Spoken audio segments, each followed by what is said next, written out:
the Swiftie. And I'm constantly a distraction, not so swift sail. It's like 4 times for me to get that out. Amen. You know, we got there. You got there. It's not the journey. It's not the journey. It's the bill at the end. It's not the journey. It's the price of the gas. Yeah. Every so often. Okay, finish this mantra for me. What would Taylor Swift say? It's not the journey. It's the blank.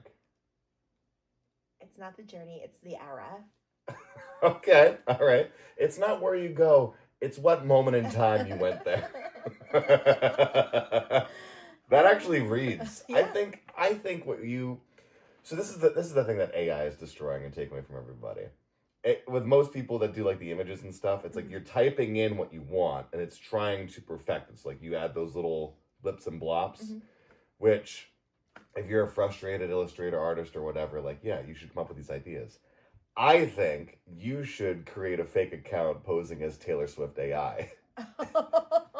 And you should come up with all these AI quotes that Taylor made. Yeah, that cease and desist will be real fun. Hey, listen, man.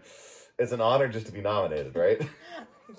Dear Taylor Core, I cannot even begin to fathom how I would defend myself against this.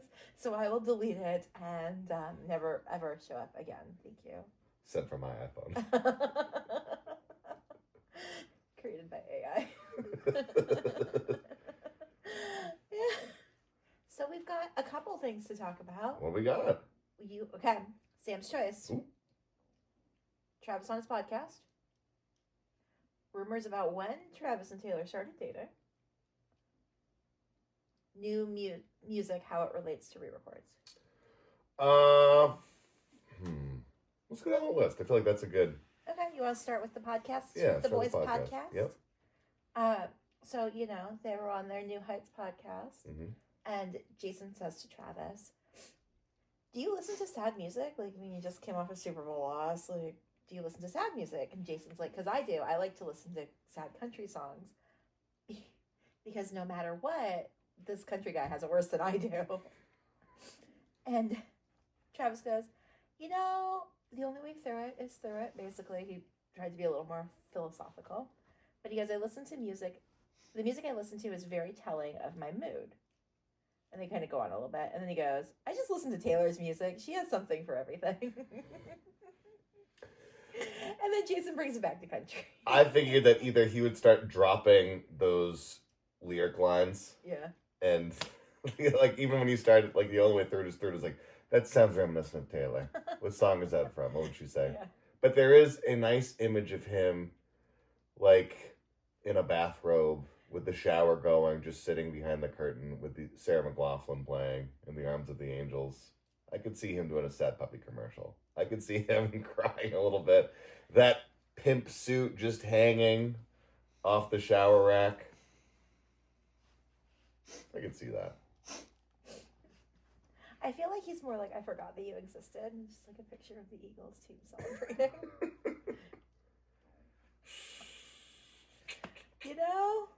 Speaking of Travis, second agenda item. This is kind of reality TV niche. But The Traitors, which is kind of like you take a bunch of reality stars, you put them in a room. What's the Irish actor that's doing it? Alan Cummings. Alan Cummings. Yep. And then they like have to figure out who the traitor are. It's like a whole thing. I'm in. I watch it most weeks. Wes from The Challenge was on there. Yeah. And so Wes lives in Kansas City, so he's talking about how he lives in the same neighborhood as Travis Kelce. And he's like, oh yeah, I knew they were dating well before anybody else was even talking about it because I would see her around the neighborhood. And the outlets are running with this. He's on a podcast, yada, yada, yada. And I'm like, this man, I've been watching since I think The Real World Austin or something like that. He is not a credible source here. Like, I'm sure he lives in that neighborhood. He's probably like seen a car go by once or twice or however. But I don't think he was like, oh yeah, Taylor Swift was just out and about in this neighborhood in Kansas City and I saw her. Like, not happening. So the Swifties get involved and they do a little digging because we don't have anything else going on. And they're like, that's not possible. Travis didn't move into that neighborhood till after we all knew about Taylor. So yeah, This is the content that we are. What's this for guy's Taylor name? News. Wes? Wes. I Ugh. forget his last Add name. a T to your name. Jeez and crow. Like this guy, get this guy a star map. It's the... But it's just him. He's like the overconfident, arrogant reality show guy. Like, won a bunch of challenges, like came into Traders, probably got let go from Traders. They're like, no thank you. So it's like Survivor, but just for a-holes, and it's just... Traders? No, it's literally like a bunch of Bravo, a bunch of Survivor, Big Brothers, and they get put in the house, and at the beginning, 3-ish of them get picked to be traders, 2 or 3, and they have to make it through the whole thing without anybody knowing who they are. Okay. And so like each night somebody gets killed off, and then they do a round table where they have to like vote who they think a traitor is. It's kind of like it's a from like the turn of the century. There's like this Russian thought game that's like a game called Werewolf, where like essentially you have like if there's 10 of us, 2 of us get a card that says Werewolf, and the night happens, somebody dies. You have to figure out who it is, and the odds are you're going to turn on each other before you even figure it out. That's interesting. Add in the fact that they're all D to E level celebrities, and I'm tuning the F out. Oh, it's so good. It's so good. Last season, the traders were incredible. Like, they were so good. This season, they are absolutely terrible. Like, it is just a hot mess express. Terrible in, like, Love is Blind last year terrible, or terrible as in, like, it's so entertaining because they're such awful people terrible?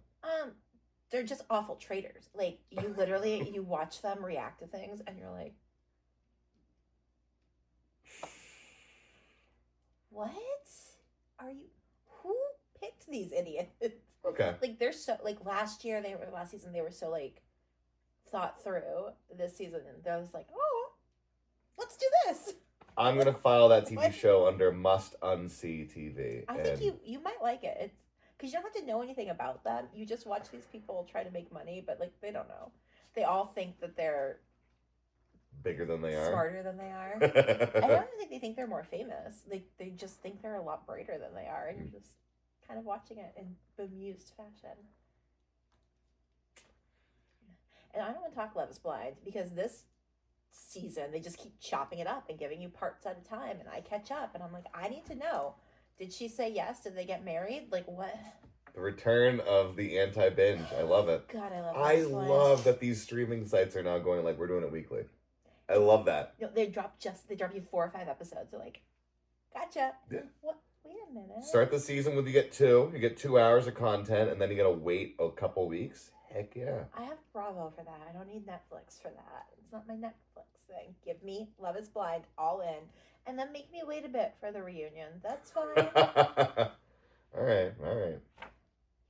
So, you know, on my TikTok, we're all kind of like, so guys,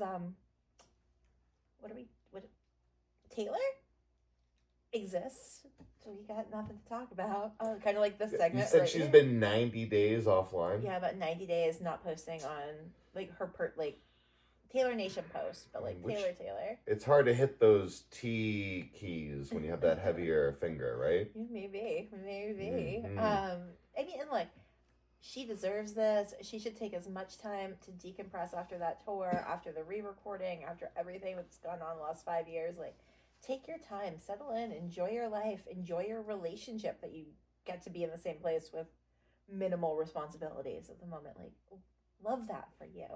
Love that for us, not so much, but we've had a lot of content. We can sit tight. Mm-hmm. But I was thinking about this because, you know, she has, patent-wise, she's got to do something with Reputation TV. Mm-hmm. And then, like, Selena Gomez is, like, hyping up her new album. Haim's starting to hype up new songs. We're seeing Bon Iver's got something on the release radar. Gaga's coming out. And there's just a lot of, like, really big anticipated albums coming. And I'm like, Taylor, when are you going to shoehorn Reputation in this calendar? I've got a hot take for you. Okay.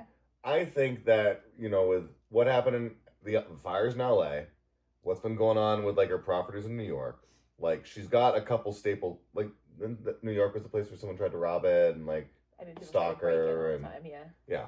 I think that she's going to go and get a nice little property in the outskirts of Kansas City.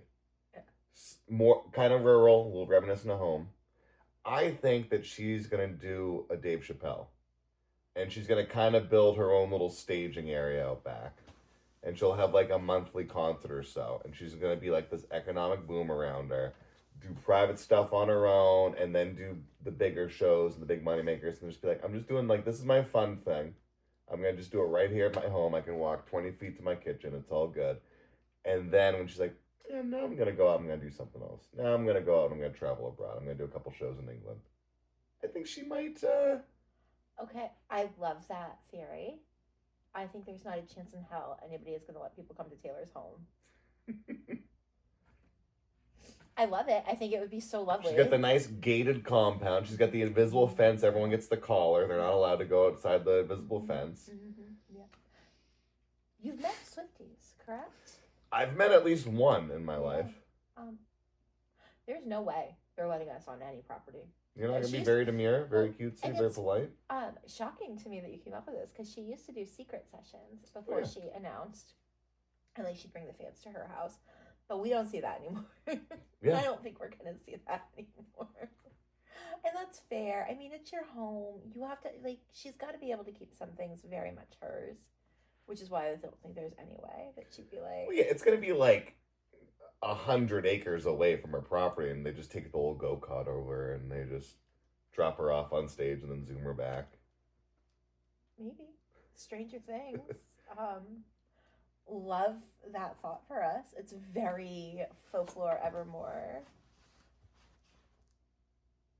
esque. You just gave that Kansas City idea the tomahawk chop. You just don't like that idea. It's not that I don't like it. I would love it. I'm winging a prayer over here. You know, look at you, down to clown. Got your little theory on. I'm a bona fide chapel groan over here. So with Selena coming out with a new album, there's a lot of speculation that Taylor might be featured on it. What do you think? I think that if she's featured, it's going to sound a lot different than someone's featured on a Taylor Swift song. Could be. It's going to be like Selena singing backgrounds on her own. Selena just collabed with Gracie. Yeah. Call Me When You Break Up. It's a fun song. Gracie Abrams. I know, I get to see her this summer. I'm so excited. Yeah, dude. Summer concerts are coming up. Yeah, I know it's no Arrows. Yeah, I mean, it's a TD Garden concert, which is always an adventure. Yeah, it'll be fun. It's no ballet, but we'll take it. Mm-hmm. And then listener question of the week.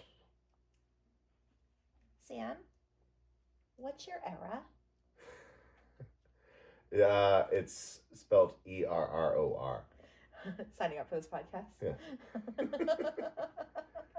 I am errorless. I'm like an American student in a Harry Potter wizarding world. Like, it's a different bracket of education. It belongs to no house. I mean, you've been through 183 songs ish.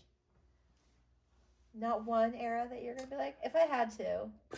Okay, you know how like Hagrid lives in his little game hut outside, and it's got like broken windows and like old wooden doors, and there's like the animals and stuff coming and going. Yeah. So that I think perfectly equates to like if eras are all the houses and like the dorm rooms and the secret portraits and stuff, and you can find the fun Easter eggs and things. Hagrid's little hutch house is Shake It Off, okay? You all admit that it exists. A lot of you don't want to visit there. A couple of the ones that everyone's like, who are these freaking weirdos? Like to visit there a lot, right? Does that make sense to you? If I had an era, it would be Shake It Off. It would be the Hagrid house, where there's breadcrumbs everywhere. The guy doesn't have a real wand. It's an umbrella with an old stick inside of it he's got a motorcycle, so that's kind of cool. He's too big and hairy. He does not fit in that concert. You're like, this guy should not be here. He got taken to the movie, but not the actual live show. This very pink administrator comes in and is like, fire him, get him out. Like, yeah, that's my era is Shake It Off, listener. That is a fantastic question. What is your era? I think right now I'm in my Midnights era. Mm-hmm. It's more of like a Ravenclaw. I'm not a Harry Potter fan. I guess you heard it here, folks. You heard it here first, folks. Taylor Swift fans cannot be Harry Potter fans. That is not what I said in any way. Get in the shape, or comments. form. Not at all. Right into HBO. Not at all what I said. Let him know why Kate says John Lithgow can't play Dumbledore. I didn't know that was a thing. Yeah, they're doing an HBO show, which is like a weird. Yeah. It's like a pre-Harry Potter, post. I don't know what they call that one, like Fantastic Beasts and Where to Find Them. But John Lithgow, the famous American, famously known for playing a lot of British people better than British people can. He's our Henry Cavill / Benedict Cumberbatch. Like, he's the American guy that can sound more British than the British guys. Quite a few times. Yeah, yeah, he has. He's great. Third Rock from the Sun. You never know where you'll find them. Mm-hmm. Well, Harry and the Andersons. Yeah. American classic. Yeah. We watch different things. We do. But we listen to at least one thing that's the same each week. And what are we listening to this week? The Prophecy? Yeah, off. An album from an era that involves a typewriter. Tortured Poets? There we go. That's it. Yeah, so we're going to hit pause. You hit pause, and we'll be right back after we listen to Tortured Poets. See you in a minute. Well, Sam, take two. I got it right. What did we think? Was it Shades of Greyish? Shades of Greyish, huh? Like Such a great... what? Loved. The color between gray and beige? Yeah. Greyish? I am surprised that she doesn't have her own yoga instruction manuals with how much of a stretch. The calisthenics in this song. I think that she thought Shades of Greyish. I like that. Shades of Greyish. Because it's not gray, and it's more like that beigey, Shades of Greyish. And she wrote that entire bridge around, I have to rhyme with greyish. I have to rhyme with greyish. She started not at the end and worked her way backwards. She started right in the middle with greyish. And it worked. The twin looks I'm getting from these two today on that. Wait, fate, soulmate, paperweight, greyish. You get mad at her rhyme scheme. We know. I'm not mad. I'm disappointed. I didn't know you were disappointed, Kate. What are you disappointed about? Kate, what made you disappointed? I'm disappointed at your lack of joy. Would it have been better if she said 50 Shades of Greyish? No. No. It's, okay. Spoilers ahead. It's a stripped down acoustic song, layered Taylor vocals. Yeah. And then you played the so yes,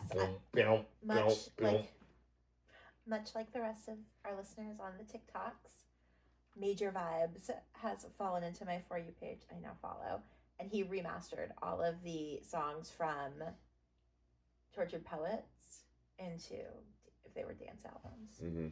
And it's really fun. It's really fun.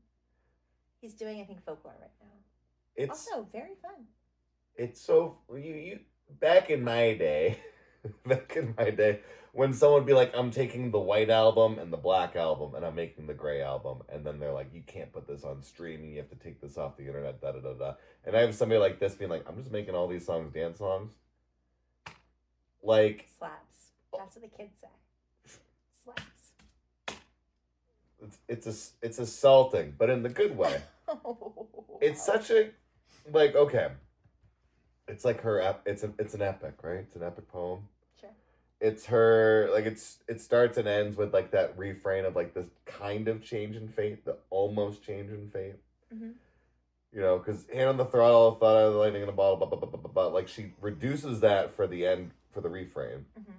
With the slight change of being like, you know, a greater woman would beg, but I looked to the sky and said, please. And it's like, maybe that's the nice little tweak. Maybe there's a possibility of hope. Maybe it's not just the person at the diner. Well, I think the song really makes me believe that there was a third of the Folklore Evermore and that it just ended up on Tortured Poets. Like, I think a lot of Tortured Poets could have been. I think Tortured Poets is like the older sister of Folklore and Evermore. The third? That's how we started this, if you remember correctly. I remember nothing correctly almost all the time. Fair. Except for the things I get hyper specific about. Also fair. What do you mean? So, in the Wayback Machine, remember when we were sitting drinking wine at TJ's? And I was like, there's a third album with Folklore and Evermore. And you were like, you've lost your mind. Here's some tinfoil. And then that's how we started the podcast. Right. Woodvale. Mm-hmm. Clicking at all. No. Blank space. Yes. But it was going to be the companion of those three. Okay. Yeah. I was thinking the three of being like, it's the triangle of the frickin' Lucy and Dolly and Marco, and yeah. Close. Betty, Inez, and James. Or Okay. Augustine. Betty, James, and Augustine. Mm-hmm. Just a casual Swifties opinion on this. But I think that you don't have Tortured Poets without Folklore and Evermore. Mm-hmm.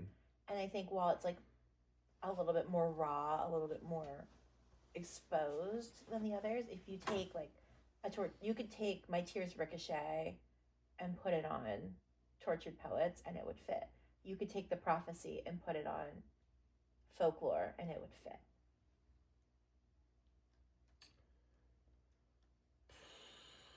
Okay. I feel like what you're seeing is you have two very strong storytelling, aesthetic-wise albums. And the third is we made it a drama about the writing of those two. Kind of. It's more, she was still with Joe. She's writing these songs. You're listening to them being like, oh, she's writing about fictional people. Okay. Sounds pretty personal to be fictional, but okay. Okay. And now what we know about their relationship ending and what we think we know and what we've pieced together, some of these feel a lot more autobiographical. Well, sure. A lot less fictional. And then you come out with Tortured Poets, which feels like you've just like opened up her diary and started reading. It feels to me that if she was at a place where she could be autobiographical, you get Tortured Poets. Right. If you were picking songs that maybe you could be like, no, just like thinking about characters in COVID lockdown. Think of Succession. And instead of the last season, it's just like, it's the writer's room, it's them around the round table reading, it's them going home in the kitchen and cutting a carrot and being like, bit like Eve, like it's that. Well, and I think that it's cerebral. Theory is that some of these songs were written during that time. And she's just a theory. So not just Karma, but people are gonna come for me. Karma's on Midnight's my love. The album. The album is Reputation. The Orange. Reputation. Which I'm still a Karma truther. Oh, this is punishment. Oh, was it punishment? Pat around when I get home. I guess a lesser woman would have just lost hope. A greater woman wouldn't beg. But I looked to the sky and said, please. Yeah. It's that, I don't know. You idolize strong women. You're Taylor Swift, you idolize strong women, right? Mm-hmm. You're the every woman, you idolize strong woman. You like a lesser person would do these things. A lesser person would feel this way. A lesser person would let their emotions take over. Well, is it strong to be like, please send me my soulmate? Please send me a partner? No. You're supposed to be enough as you are. You're supposed to be happy and with what you have and build your life. And I think when you're Taylor Swift and you're uber successful and you're just like watching another relationship crumble, and you feel powerless for this, you're kind of like, a stronger woman would be like, we loved, it didn't work, we've moved on. I'm saying, please let me get it right this time. But dude, that's Clearly, the thing. I'm not strong enough. Clearly, I'm not good enough. Clearly, I'm the problem. It's me. Where I don't love the more biblical references in this for one specific reason. The bit, like the snake bit Eve, could have perfectly gone to the next verse with a Cain and Abel rhyme. I'll put my cards on the table.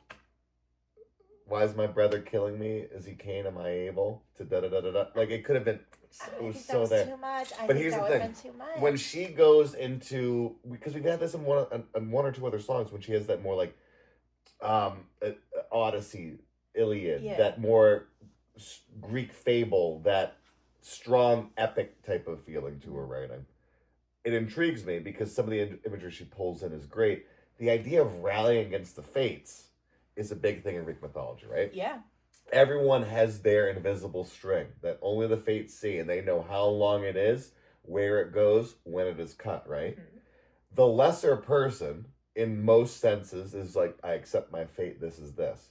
The strongest person is the one who goes through all the pain, all the turmoil, all the tribulations, still doesn't get it, Yeah. and rages and begs and goes, come on, like keeps trying to in any way change the fate, right?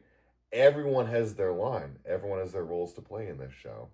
Not everyone gets to go up into the mountain. There's no best friend sidekick characters in the majority of the pantheon of these stories. There's not Zeus and then Steve. Like it's all main protagonist syndromes, and then you either die or you have a couple cool things about you and that's it. But there's no side stories, there's no B plot. So the idea of it being like, if it's my story, like I've gone from I'm not accepting anything. I'm now in the begging. I'm in the what stage of grief? The like the pleading, like I'll pay you, I'll give you something. Bargaining. Bargaining. She's in the bargaining stage of being like, please, please. And it's that of being like, yeah, why wouldn't you beg, cry out loud to be the howling wolf outside to the universe?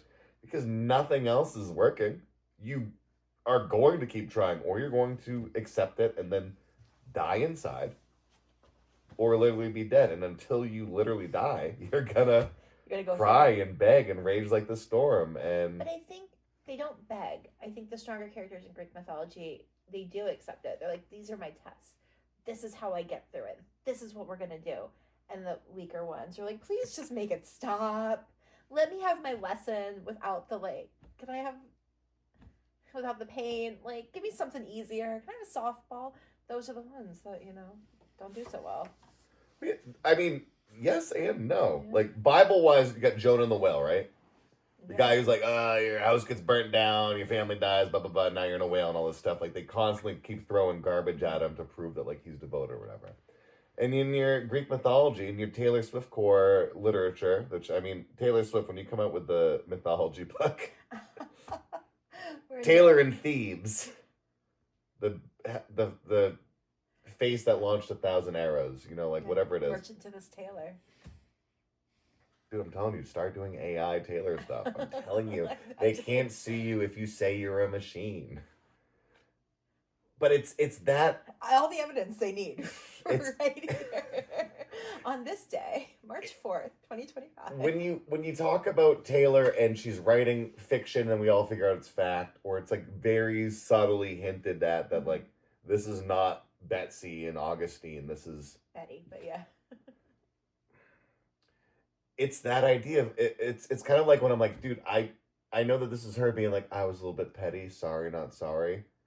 It's things like this where it's like, yeah, you can get the gleaming of like the actual honest, give me an actual honest response. Give me an actual honest conversation, Taylor. It's okay that you freaking cried outside. It's okay that you keep feeling fooled. Like these things happen. But admit it. Be human. It's super easy to say that sitting in our chairs with our microphones. Yeah, man. I have the script over there. I read it. It's not easy to say that when you're, pouring your heart out on a piece of paper. And I think that's why Taylor resonates so well with her fan base. Not some of you, but the rest of us. I'm going to wrap this up with a bow for you. Oh, boy. I do love a bow. Hercules. Yes. Hercules gets driven mad, kills his whole family, right? Well, that wasn't in the Disney, but yes. It was not in the Disney, and it would have been... I love that everyone from Greece is like, we hate this movie. Why? Is it because it makes fun of Greece or something? It's like, no, because the stories are so much better, because they're so much worse. Hercules gets into a bloodlust, gets just tricked and cursed, ends up killing his family. He thinks he's fighting actual monsters, bad guys, whatever. And instead of just I'm the hero. I gotta like move on from this or whatever. He finds the nearest king and says, I need you to punish me. And they give him all these endeavors and trials and tribulations that he works through and struggles through and has to succeed. But he's like, I need to atone. I need to suffer.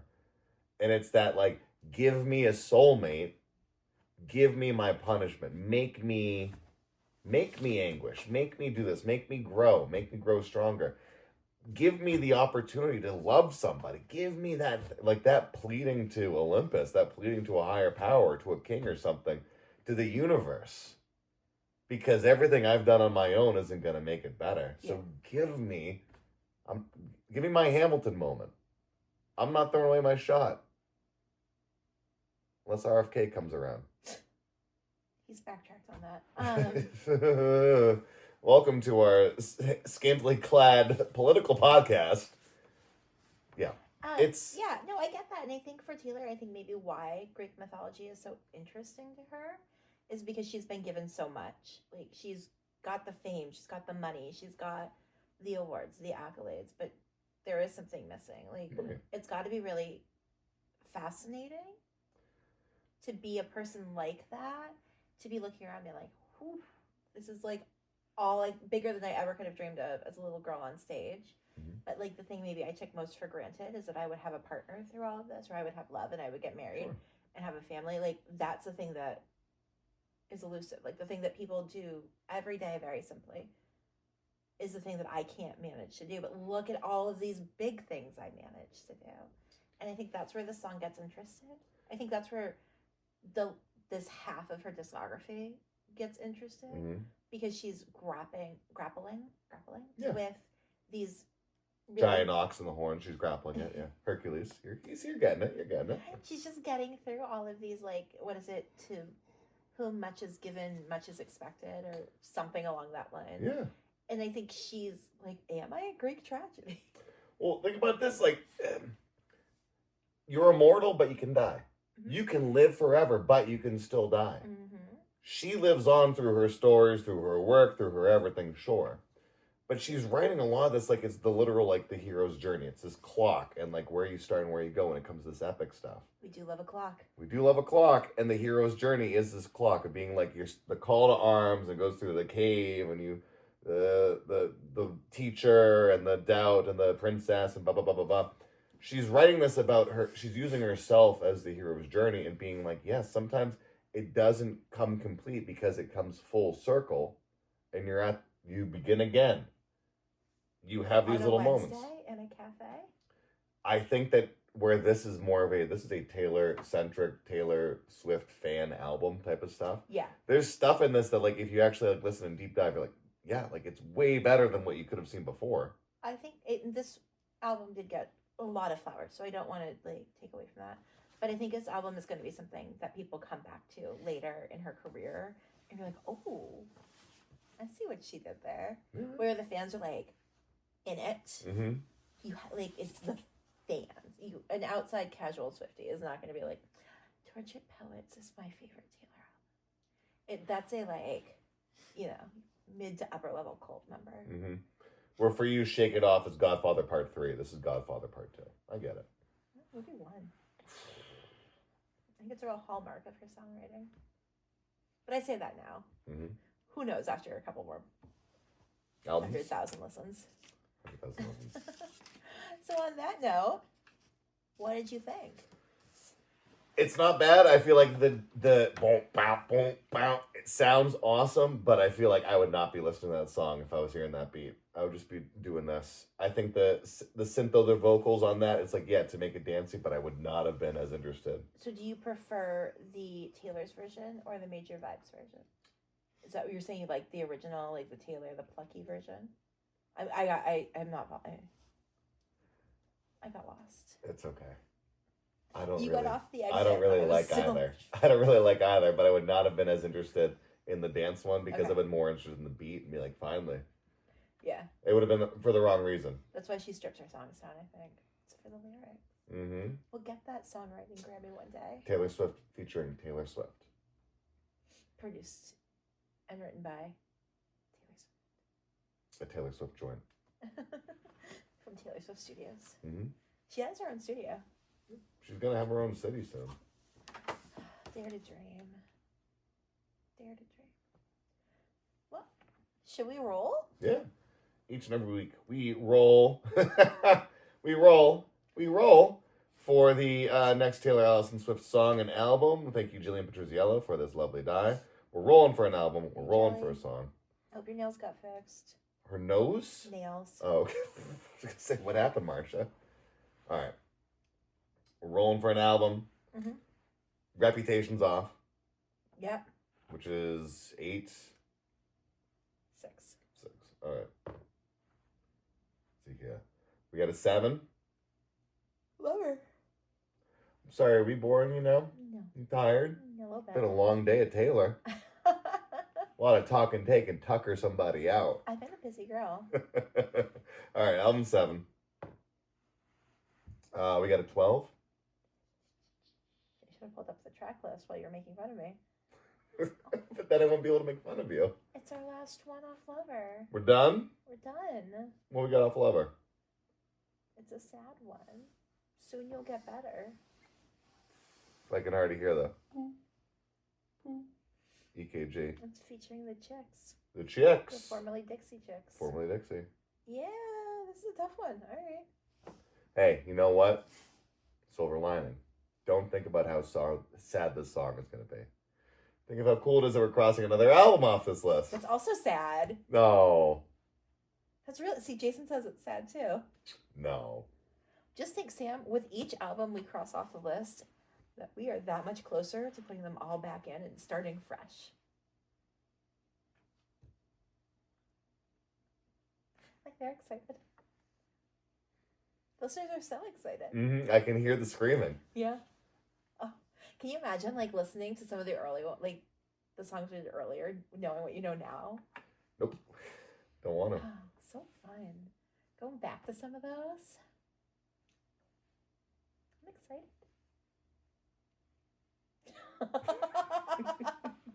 He is too, guys. That's his excited thumb. Yeah. For those of you listening, that was my excited thumb that was playing. He's very excited. Mm-hmm. Right. Well, again, those of you listening, watching, thanks so much. If you haven't already, make sure you like, follow, subscribe, rate, review, tell your friends. Yeah, keep writing in with some questions. We Keep love telling the Kate questions. why I'm wrong. Tell her why she's right. Which house would you be sorted into, and why is it one of the little auxiliary classrooms that they built out back out of a... That's just for him. Just for me. All right. Thanks again so much for listening or watching and all of your support. I'm Kate, the Swiftie. And I'm Moanin' Myrtle, not so Swift Sam.